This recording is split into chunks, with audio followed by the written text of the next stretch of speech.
తిరుపతి కూటమిలో కుంపటి చల్లారినట్టు లేదు. ఆరణి శ్రీనివాసులు అభ్యర్థిత్వాన్ని టీడీపీ నాయకులు ఓకే చెప్తున్నా జనసేన నేతల నుంచి మాత్రం వ్యతిరేకత తగ్గడం లేదు. వైసీపీ నుంచి వచ్చిన శ్రీనివాసులతోనే మాకు ఇబ్బందులు అంటున్నారు జనసేన నాయకుడు కిరణ్ రాయల్. ఆయన కలిసిపోవడం లేదని అంటున్నారు. కూటమి నేతలు కలిసి పనిచేస్తే భూమన కరుణాకర్ రెడ్డి కుమారుణ్ణి ఓడించడం పెద్ద కష్టం కాదంటున్నారు. దీనిపై మరిన్ని వివరాలు మా ప్రతినిధి శివ అందిస్తారు. టెంపుల్ సిటీ ఇప్పుడు తిరుపతి వివాదాల కేంద్రమైంది. రాజకీయ పార్టీల ఆయా సీట్ల కేటాయింపులో కూటమిలో మాత్రం ఇబ్బందులు తలెత్తున్నాయి. ప్రస్తుతం మనతో మాట్లాడేందుకు జనసేన టికెట్ ఆశించిన కిరణ్ రాయల్ ఉన్నారు. సార్, దాదాపుగా తిరుపతి టికెట్ ఆశించారు, కానీ అనూహ్యంగా కొత్త వ్యక్తికి అంటే వైసీపీ నుంచి వ్యక్తికి టికెట్ అవడం ఎట్లా చూడాలి సార్? కొంచెం రాజకీయాల్లో ఎప్పుడు ఏం జరుగుతుందో తెలీదు రాష్ట్రంలో. ఇప్పుడున్న పరిస్థితుల్లో మా తిరుపతి సీట్ వైసీపీకి వెళ్ళడం కొంచెం బాధాకర విషయమే. కానీ పవన్ కళ్యాణ్ నేను నిర్ణయం తీసుకునే కట్టుబడి ఉండాలి కదా.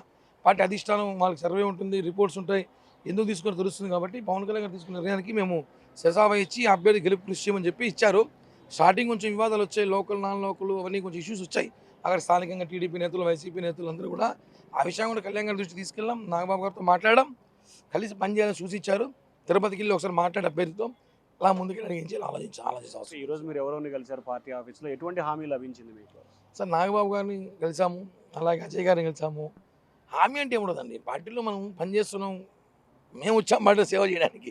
హామీలు ఎవరు పని చేసాము, పని చేయండి, మంచి భవిష్యత్తు ఉంటుంది, అభ్యర్థి గెలుపు కృషి చేయండి, అభ్యర్థి గెలిపించుకోనండి. రేపు నాయక నామినేట్ పోస్టులు ఉన్నాయి, ఏదో ఒక అవకాశం ఇస్తాం. తిరుపతి లాంటి ఎన్నో సంవత్సరాలు పనిచేస్తారు, మీరు కష్టపడ్డారు, గుర్తించాము, ఫ్యామిలీ మెంబర్ లాగా ఉన్నారు, చేయండి అని చెప్పారు.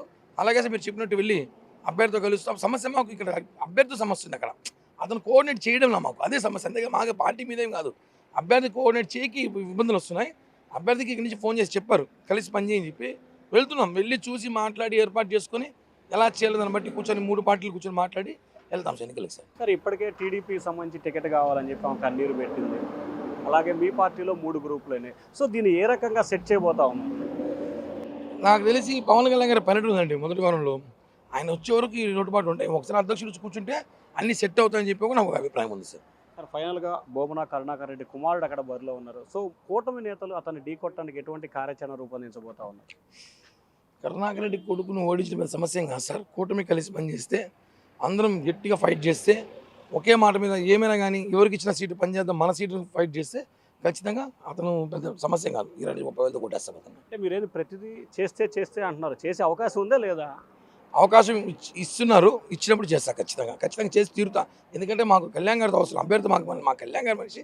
మేము కళ్యాణ్ గారితో 20 ఏళ్ళగా ఉన్నాం కాబట్టి ఆయన కోసం చేయాల్సి వస్తుంది, చేస్తాం. సో ఇది మొత్తం మీద చూసుకుంటే మాకు పార్టీ ముఖ్యం, అలాగే పవన్ కళ్యాణ్ గారు ముఖ్యం కాబట్టి ఆయన కోసం అభ్యర్థి ఎవరున్నా సరే ఖచ్చితంగా గెలిపించుకొని తీరుతాం. భూమన కరుణాకర్ రెడ్డి కుమారుని ఓడించడం పెద్ద సమస్య కాదు. 3 పార్టీలు కలిసి పోరాటం చేసి తిరుపతిని పవన్ కళ్యాణ్ గిఫ్ట్ ఇచ్చే ప్రయత్నం చేస్తామని చెప్పి కిరణ్ రాయల్ చెప్తుంది. ఓర్చుతుంది.